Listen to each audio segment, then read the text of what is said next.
saya waktu selesai training kan semua pada pulang ceritanya ini. Saya suruh tinggal gitu loh di situ sama trainer saya. Mbak Sanan, kamu suruh tinggal sama ibu dulu. Saya ndredeg dong. Iya, ini apa saya ada yang salah atau bagaimana?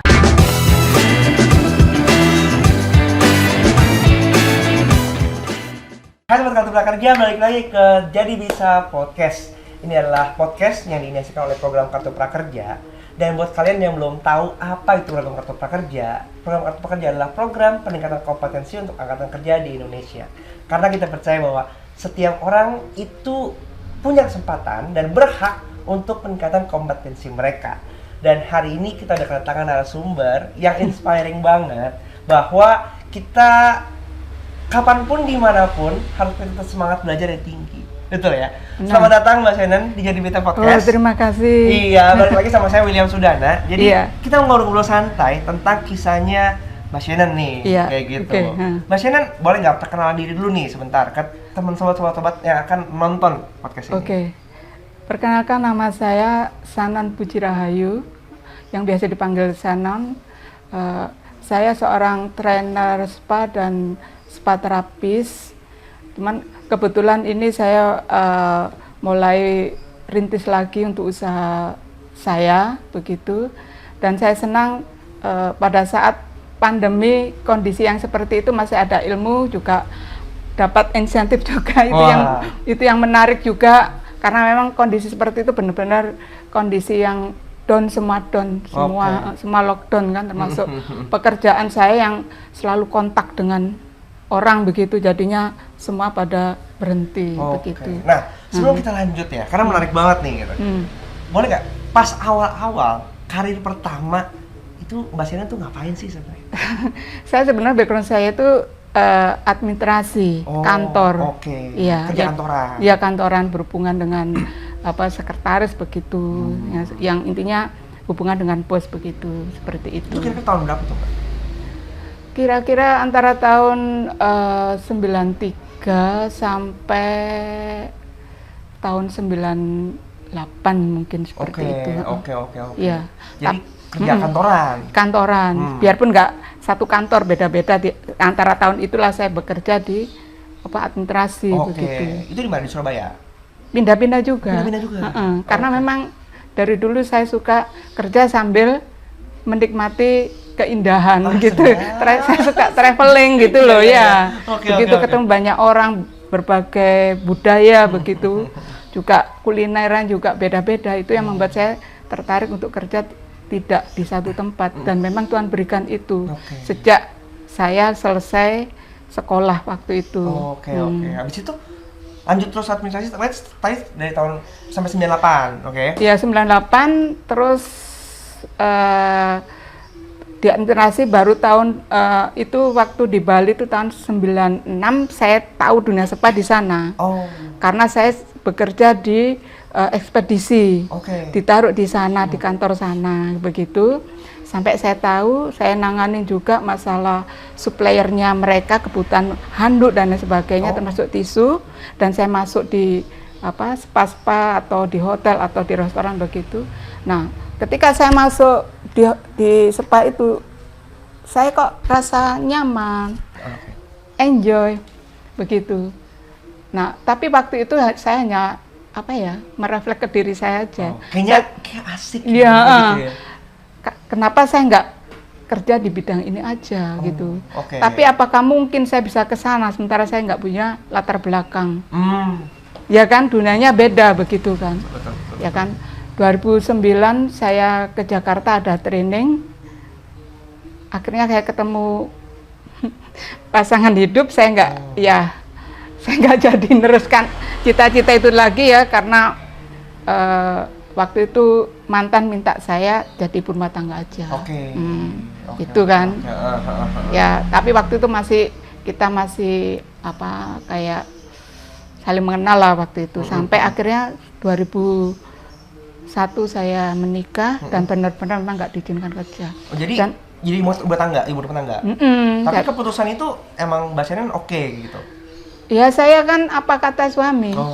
Bener nggak? namanya kepala harus kita hargai apapun keputusannya, ya kan? Soal resiko nanti. Bener nggak? Ya, betul. Segala keputusan memang ada resiko begitu. Tapi ya saya berusaha menyadari supaya itu ngetut aja gitu loh. Suatu saat ada kendala baru kita bicara gitu ya kan, seperti itu. Nah, saya akhirnya menikah, punya anak. Setelah itu suami tidak bersama saya lagi, gitu kan. Yes, pokoknya tidak bersama. Saya benar-benar di situ saya merasakan hidup sendiri, nggak ada pegangan, dikasih bayi prematur, suami tidak ada, hidup masih numpang orang tua. Jadi dilema itu muncul gitu loh. Waktu itu saya hanya berdoa, Tuhan berikan pekerjaan yang nggak nguras utak. Gitu, pokoknya gunakan tenaga nggak terlalu nguras utak, karena dulu saya sudah bekerja di kantoran tuh ngurus utak bahkan tenaga sampai malam begitu, apalagi tutupan tahun begitu. Kan udah kasih itu di tahun 2003 waktu itu saya ngajukan lamaran, bukan bidang saya juga, tetap di administrasi, cuman saya tidak tahu itu pembukaan baru untuk pekerjaan apa enggak tahu, asal saya waktu itu ngelamar ya, karena butuh admin, butuh segala macam di situ ya. Akhirnya saya mengajukan dan saya dapat panggilan, ya kan. Waktu datang panggilan pun saya minder karena semua cantik-cantik orang yang datang. Jadi saya merasa ini sebenarnya perusahaan apa sih kok orang datang kok cantik-cantik semua. Ternyata setelah masuk, giliran saya masuk untuk interview dengan owner. Saya dibaca ini referensi saya, background saya semua, tapi owner menyarankan saya masuk ke spa terapisnya. Oh, akhirnya di situ. Iya, disitulah saya gitu loh, masuk ke dunia spa yang benar-benar real gitu terjadi dalam hidup saya. Padahal nggak ada rencana ke sana. Tidak ada, saya tidak terpikirkan. Waktu setelah nikah itu sudah nggak mikir akan ke sana. Tapi gitu. itu unik ya, bahwa apa yang menjadi cita-cita kita kadang-kadang itu terselubung gitu, tapi bisa terwujud tiba-tiba gitu. Tuhan buka jalan ya. Ya itu sih akhirnya owner sendiri yang minta, Sanon, kalau lihat postur tubuhmu, tinggimu, penampilanmu masuk, attitude-mu itu rasanya kamu cocok sebagai spa terapis. Kebetulan ibu itu pengen ngerekrut yang dari nol, gitu. Oh iya Bu, tapi saya nggak yakin Bu bisa, karena saya memang benar-benar awam atau nggak tahu sama sekali tentang perawatan gitu kan. Nanti diajarin training 3 bulan gitu. Nanti lihat hasilnya training 3 bulan, terus kita lepas di spa. Kalau tidak ada komplainan, ya kamu artinya nggak balik training lagi gitu kan. Terus saya bilang, Bu, kalau seandainya saya setelah training terjun dan ada kendala, apakah Ibu masih terima saya? Saya bilang gitu, karena saya masuknya di sini kan sebagai administrasi kantornya, bukan sebagai spa terapis. Ibu kan mengajukan ke saya. Ya, makanya itu nanti kalau kamu tak terjun dan ada kendala, Ibu tarik lagi. Berarti kamu memang benar-benar nggak ada panggilan di spa terapisnya untuk ngerawat. Berarti sebenarnya si ibu inilah ya yang membantu membuka jalan. Iya. Dan dia memberikan kepercayaan. Walaupun saat itu Mbak Sanon belum punya kemampuan apapun. Iya, benar. Akhirnya setelah dijalanin oke-oke aja kan? Iya, benar. Oke-oke aja. Iya, Berarti sampai kapan tuh? Saya ini singkat cerita, saya di training sebelumnya kan 3 bulan bersama teman-teman saya yang benar-benar nol semua kan gitu. Tapi anehnya saya yang paling digencar treatment, semua menu dikasihkan ke saya. Awalnya cuman body scrub ya kan, habis body scrub body mask, habis itu body massage ya kan. Body massage ini kan nggak hanya Javanese massage, ada Balinese, ada Swedish, ada macam-macam, ada kalau enggak 10 gerakan apa-apa yang beda-beda namanya itu diajarkan ke saya semua, sampai mani pedikur, refleks dan sebagainya, sampai akhirnya krembat. Terus akhirnya ternyata saya dipantau terus sama owner saya, nggak saya aja, semua dipantau dari jauh gitu kan. Mungkin ada CCTV atau apa, saya nggak tahu. Kok saya waktu selesai training kan semua pada pulang ceritanya ini, saya suruh tinggal gitu loh di situ sama trainer saya. Mbak Sanan, kamu suruh tinggal sama ibu dulu. Saya derdek dong, iya, ini apa saya ada yang salah atau bagaimana? Mau nangis juga malu, nggak nangis tuh ini berkecamuk di dada kan, nggak enak begitu. Terus owner saya datang, tersenyum, dia bilang gini, mulai besok model kamu adalah saya. Dari semua treatment yang diberikan, kamu aplikasikan ke ibu. Jadi mulai besok Bu, iya, saya pengen tahu kamu. Oh berarti besok saya nggak sama teman-teman, enggak. Nanti saya menentukan waktunya ketemu dengan saya jam berapa bisanya. Nah dari situ semua treatment yang diberikan yang sudah saya pelajari semua itu saya aplikasikan ke owner saya. Terus owner saya bilang, Sanon, kamu nggak harus training lagi.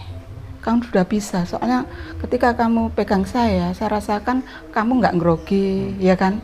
Kamu welcome, bahkan kamu merasa yang kamu lakukan itu diri kamu sendiri, saya bisa rasakan itu. Kamu mencintai apa yang kamu lihat adalah diri kamu sendiri, gitu loh. Seperti itu, kan memang seorang spa kan memang begitu, jadi merawat orang seperti diri kita menjadi diri sendiri, gitu loh. Bukan lihat isi kantongnya orang itu, tapi semua itu sama, adalah diri saya sendiri, begitu. Jadi langsung owner saya bilang, pokoknya mulai besok kamu harus ke spa, mulai pegang tamu. Nanti tak rekomendasikan ke ini apa manajer, manajer. Kamu khusus.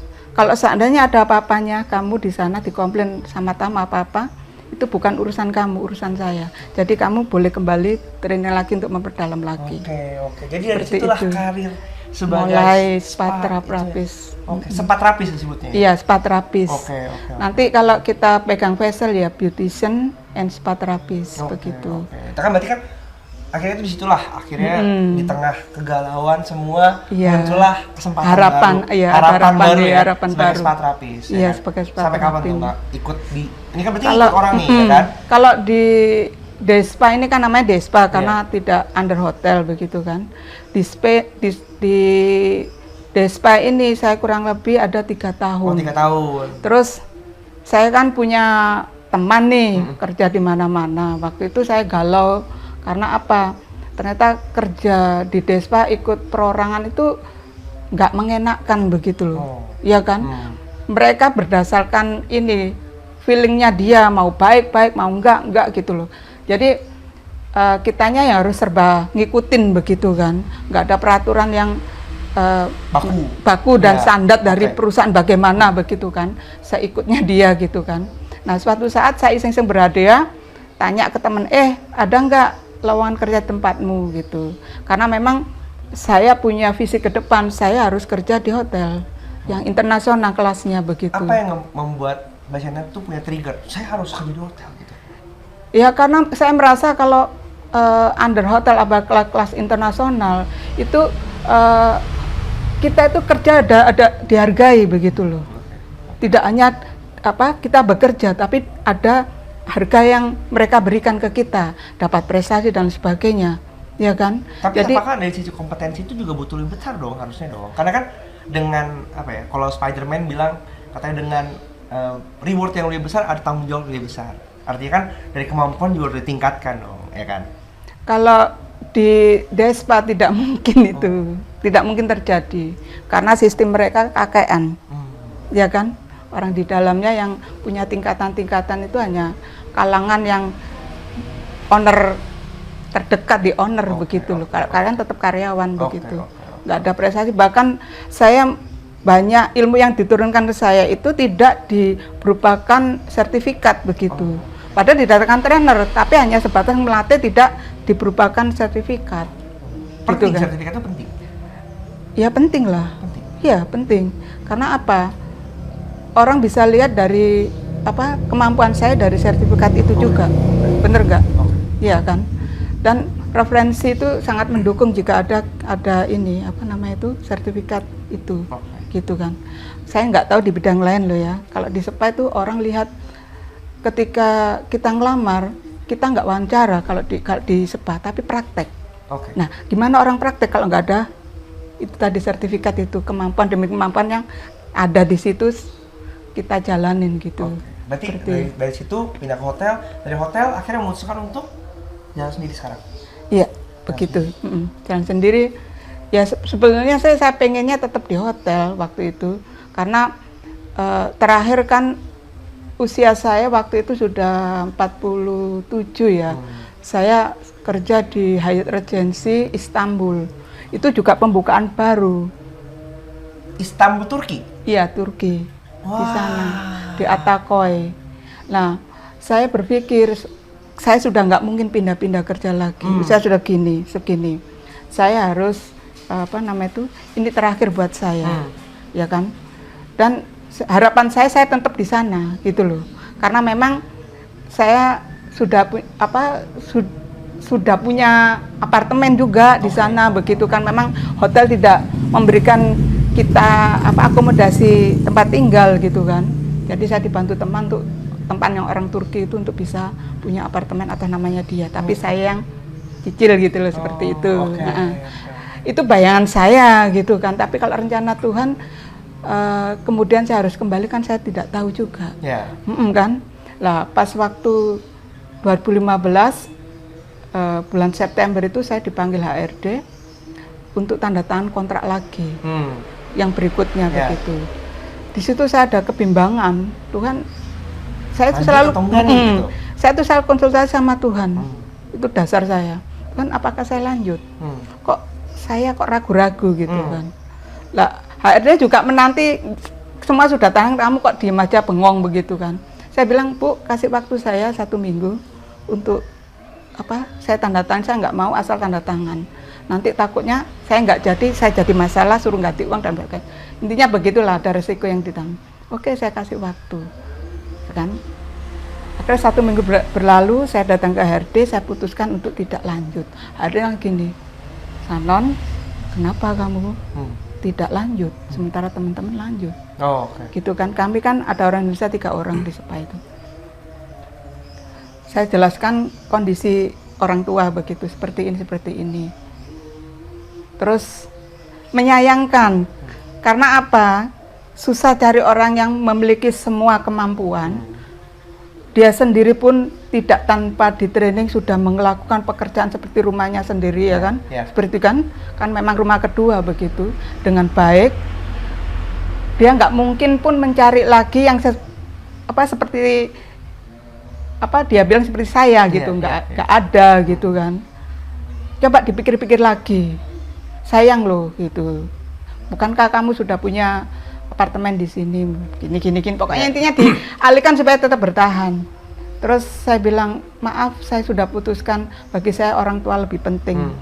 Saya bilang gitu. Jadi harus pulang akhirnya. Pulang Indonesia, tapi mereka waktu itu ngasih saya, sebelumnya kan kalau tiap kontrak kita dapat 1 bulan pulang Indonesia, ya kan, per 2 tahun itu. Nah, saya dikasih 3 bulan waktu itu. Udah tak kasih lagi, ini soalnya GM juga ngasih kamu. Jadi tak kasih 3 bulan, terus nanti kabari kami, tak kirim tiket kalau kamu balik ke sini. Tapi ternyata 3 bulan saya tetap di sini. Bahkan saya foto orang tua, saya tunjukkan kondisinya seperti ini, saya nggak mungkin gitu. Nah, di sini cerita dari sini ini tidak berhenti di sini begitu kan. Ada beberapa bulan berikutnya ini konseptor spa yang di atasnya Grand Hyatt hotel itu kayak yayasannya lah begitu konsepnya. Ini ngubungin saya langsung email dari Poland. San, kenapa kamu gini? Saya ceritakan, San, kalau kamu butuh pekerjaan kasih tahu saya, aku buka di Eropa banyak ini loh konsepnya seperti ini gitu. Ini menyatakan bahwa sebenarnya mau apapun pekerjaan kita, kalau kita melakukan dengan sepenuh hati ya kan? Tulus, orang bisa lihat kualitasnya dan kesempatan itu makin ada, makin lebar ya. Iya, apalagi di luar negeri. Betul. Tapi kan akhirnya Mbak Sanan memutuskan untuk tidak ke sana, makanya kita ketemu di sini ya. Kalau enggak kita nggak ketemu ya. Iya, benar. Mungkin saya tetap netep di sana. Nah, betul. Di Turki. Saat pandemi, ya kan? Tadi Mbak Sanan di awal sempat bilang bahwa pandemi hancur. Itu apa yang terjadi? Kenapa waktu itu pas pandemi? Saya ngabisin uang tabungan. Karena Ya karena saya nggak bekerja sama sekali. Dan lagi uang modal juga ikut kepakai semua. Karena begini, 2016 saya kerja juga nggak maksimal kan. Orang tua almarhum ibu itu 2016 tuh 5 kali keluar masuk rumah sakit. Sekalipun online nggak maksimal begitu kan. 2017 juga gitu sama keluar masuk. 2018 saya yang kecelakaan karena kecapean. Tapi ya Tuhan atur selama 2018 saya yang di rumah sakit, ibu saya di rumah. Biarpun sakit tapi di rumah gitu loh. September 2018 saya sudah sembuh, saya bisa beraktivitas, saya call semua customer saya gitu kan. Saya bersyukur ya punya customer itu yang ini loh, apa namanya itu mau menunggu, apa namanya itu paten gitu loh. Padahal saya nggak inginkan dia paten, bahkan saya kasihkan ke orang lain nggak mau mbak, atau miss aku nggak mau. Ya kalau sama, kalau beda gitu kan. Jadi mereka sudah nyaman dengan saya. Bahkan waktu 1 tahun saya sakit dia mau nunggu dan ngasih support saya, ngasih kekuatan saya supaya saya bisa pulih lagi bagaimana. Karena memang kecelakaannya berat ya kan, begitu. Lah, saya sudah survivor, sudah hubungin mereka. Oh ya, nanti ya kalau saya terbang ke Surabaya, kan mereka kebanyakan klien saya dari kru airline yang bukan milik Indonesia gitu kan. Jadi dia bilang kalau saya pas terbang ke Surabaya nanti jauh-jauh saya hubungin kamu supaya kamu rings waktu. Jadi di situ tuh mulai lagi. Iya. Tapi musibah datang lagi. Orang tua saya di 2000, ibu saya awal 2019 masuk rumah sakit lagi sampai meninggal. Begitu.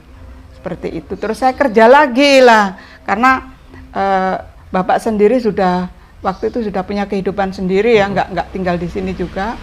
Kehidupan sendiri, jadi saya fokus kerja jadinya. Apa yang tertinggal tuh saya kejar semua. Ketertinggalan itu.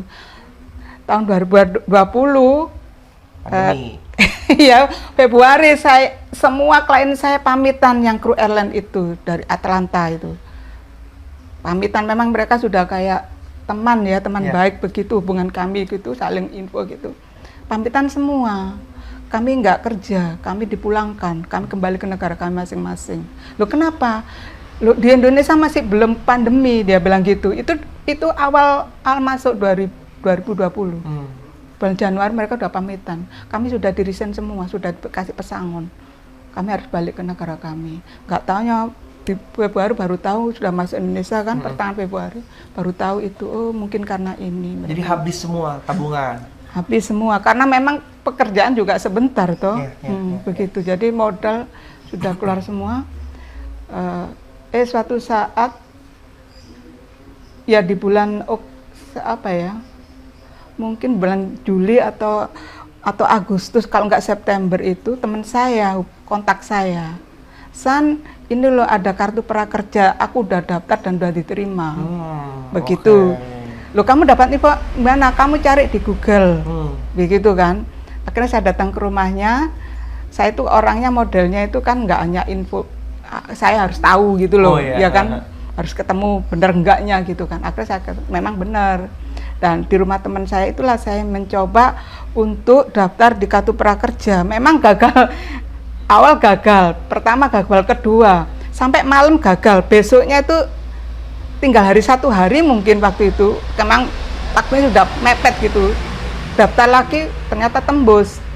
Berarti gelombang berapa tuh? Gelombang 22. Gelombang 22, Itu tembus.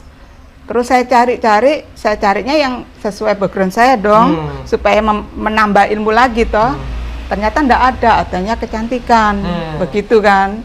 Kok ada kecantikan untuk diri sendiri, untuk party wedding begitu kan, cuman yang untuk adat nggak ada. Akhirnya saya ambilnya yang itu, yang untuk party wedding itu, wedding party itu saya ambil. Kebetulan yang ngajar Mas Irwan Riyadi. beliau sangat bagus. Apa namanya itu, cara penyampaiannya itu mudah dicerna begitu. Kalangan masyarakat mungkin kalau dia dengar cara mengajarnya pasti langsung bisa terserap gitu loh. Memang dia, dan juga pakai produk-produknya juga nggak high gitu ya, yang kalangan apa menengah ke bawah yang bisa dijangkau lah seperti itu Pak, seperti itu.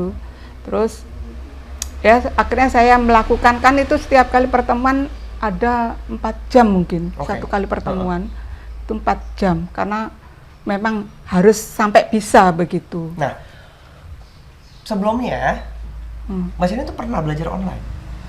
Belum.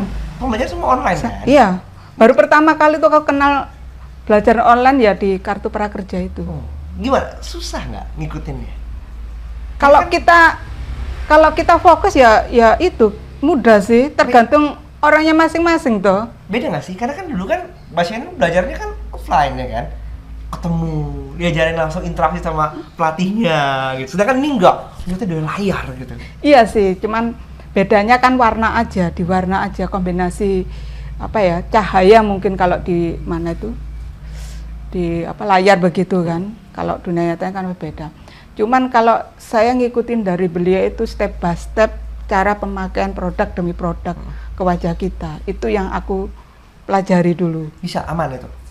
Ya bisa, sampai ke prakteknya bisa. Difoto kan, suruh kirim begitu. Ya difoto, dikirim ke Mas Irwan dilihat begitu. Tapi pas daftar awal-awal kartu prakerja susah nggak sih? Karena banyak yang ngomong susah katanya. Saya kira susah, bukan masalah susah, karena kan seluruh Indonesia, iya kan, sistemnya online. Jadi ya mau ndak mau kita harus nerima antri. Mungkin gagal itu bukan karena apa namanya itu, bukan karena data-data kita nggak sesuai, bukan. Kadang waktu masuk itu bersamaan dengan yang lain. Makanya waktu itu saya sudah benar, semua benar, kok gagal. Tapi karena saya punya kemauan ingin belajar, jadi ya terus sampai 2 atau 3 kali baru goal. Langsung lusanya saya masuk kelasnya Mas ini. Pas dapet ya, langsung ya? Iya langsung. Menurut Mbak Shani ya, kalau kita ya udah di usia yang mungkin lebih senior gitu ya, masih perlu nggak sih belajar? Saya kira belajar itu tidak mengenal usia ya, asal kita ada kemauan mau belajar. Apalagi kalau belajar tidak membaca, ini kan kita melihat ilmu katon. Siapa sih nggak bisa belajar dengan ilmu katon? Orang kalau baca itu nggak semua orang suka baca, ya kan? Saya pun sendiri mengakui kalau suruh baca terus saya itu jenuh. Tapi kalau dengan mempraktekkan dan saya melihat, saya pasti bisa melakukannya. Asalkan ya itu tadi, fokus, pikirannya nggak kemana-mana, begitu. Iya, benar-benar waktu itu untuk belajar gitu loh. Kita harus bisa memanage otak kita sendiri juga, gitu kan. Untuk ya kalau memang belajar ya udah, pikirkan belajar, yang lain tinggalkan dulu, ya kan, seperti itu. Supaya itu kan dapat insentif? Iya dapat. 4 kali 600.000. Iya benar. Buat apa sih Mbak? Kalau waktu itu memang saya juga masih nggak bisa bekerja, karena dunia spa kan kontak langsung dengan klien. Tuh, ya. Susah itu banget kan itu tidak, ya? bukan susah ya? Sama sekali nggak bisa. Ya. Orangnya punya keinginan, saya juga pengen bekerja, tapi ya itu tadi kadang. Takut orang juga ya? Kita sama-sama memahami itu. Jadi uang insentif saya gunakan untuk kebutuhan sehari-hari, karena memang semakin menipis waktu itu ya kan, ya mencukupkan yang ada lah yang dapat. Dan dari pemerintah itu bantuannya melalui ini aja, melalui kartu prakerja ini. Waktu itu pakai apa? E-wallet? Enggak, pakai ini ATM BNI. Oh BNI? Iya pakai BNI saya. Kenapa pakai BNI? Karena saya punya BNI dulunya. Oke, gampang, aman? Aman. Mudah ya? Iya. Terus dapat survei juga, lumayan 50.000 tambah-tambahan. Dapat 2 kali apa 3 kali lupa saya. 3 kali ya, 150 lah gitu kan. 3 kali survei itu. Puji Tuhan. Setelah itu apa sih yang kan udah ikut pelatihan tuh kan? Pelatihannya apa aja tuh Mbak? Tadi kan merias ya? Merias. Make up ya? Iya, sama ini iklan di sosmed, di Instagram. Waktu itu memang tujuannya ke Instagram aja, ya sudah Instagram. Kepake nggak tuh ilmunya? Belum, karena karena ini mentornya nggak segamblang menjelaskan, terlalu cepat waktu itu. Yang sosmed nih? Yang sosmed tidak kalem-kalem kayak tata rias begitu. Jadi mungkin ini juga anaknya juga masih muda sekali tuh mungkin ya. Jadi beliaunya nggak berpikir yang ikut ini kalangannya itu macam-macam dengan kondisi otaknya yang beda-beda juga kan. Nah itu, jadi saya cuman ikut aja, ya nggak masuk. Akhirnya karena saya orangnya suka belajar, ya belajar di lain tempat toh, nggak dapat ini ya ke lain tempat mencari tahu kan. Google juga menyediakan untuk setiap ilmu toh. Iya, betul. Jadi berbagai mentor saya melihat di situ begitu. Jadi mulailah saya berusaha untuk coba-coba buka di iklan YouTube, di Google gitu ya. Kalau sementara saya masih di Facebook. Oke. Facebook karena memang banyak teman yang ada di situ gitu kan. Oke.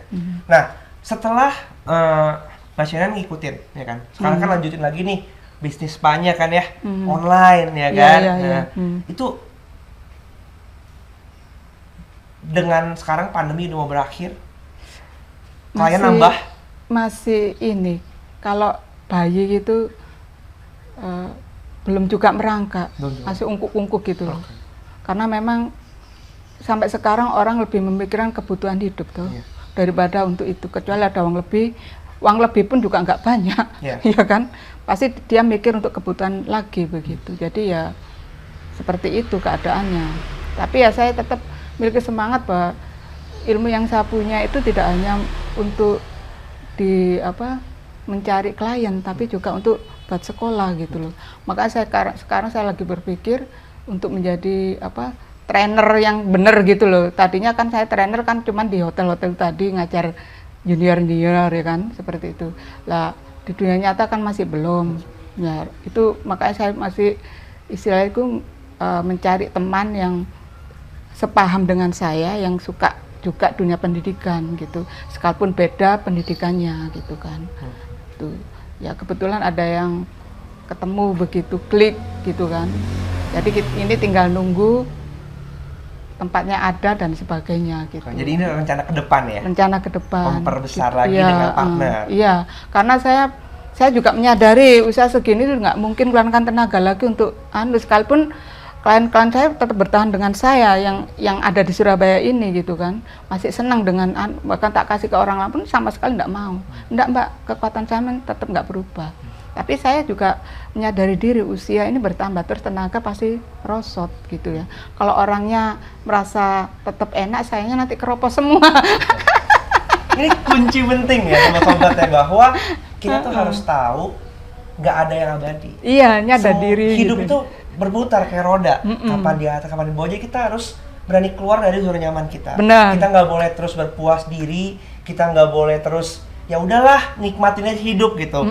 Harus terus berusaha, mencoba hal baru lagi, belajar lagi. Iya.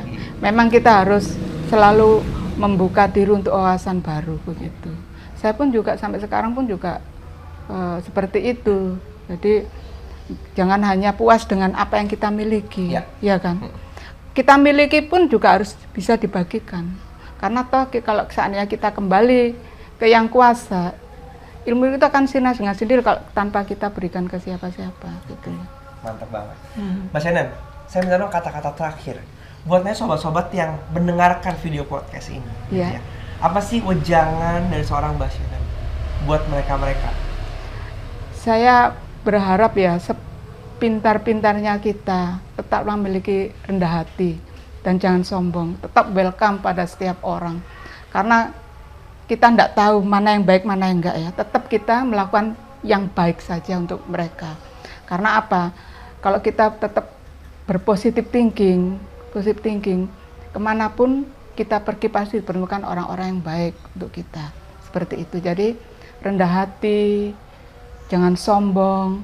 Terus kalau kamu memiliki pekerjaan atau profesi yang benar-benar menghasilkan, berusaha mencintai pekerjaan itu, berusaha bekerja dengan tulus, ikhlas, kejujuran juga penting, seperti itu supaya itu dari diri kita, bukan karena kita ingin berprestasi gitu kan, itu kan di luar kita, tapi dari diri kita harus bangun seperti itu, membangun diri supaya kita menjadi orang yang benar-benar berguna bagi apa yang ada di sekitar kita begitu. Mantap, terima kasih Mbak Shannon. Ini obrolan yang menarik banget dan penuh dengan inspirasi buat sobat-sobat yang merasa bahwa hidup kita susah atau mungkin penuh cobaan. Kita bisa belajar dari Mbak Shannon bahwa di setiap masa-masa sulit pasti ada kesempatan-kesempatan baru, tergantung bagaimana kita menyambutnya. Dan buat kalian yang punya cerita juga, silakan tulis juga di kolom komen. Kita senang banget untuk bisa mendengar cerita-cerita kalian. Dan kalau misalnya kalian juga merasa video ini bermanfaat, jangan lupa dibagiin. Mau ke WhatsApp, mau ke Telegram, kemanapun itu. Karena cerita-cerita yang bagus harus dibagikan dan supaya orang lebih banyak tahu lagi. Dan jangan lupa juga untuk subscribe YouTube kita, ya, karena akan ada banyak video yang seperti ini, yang inspirasi seperti ini ke depannya. Terima kasih Mbak Shannon buat waktunya. Sama-sama. Bye-bye. Bye-bye.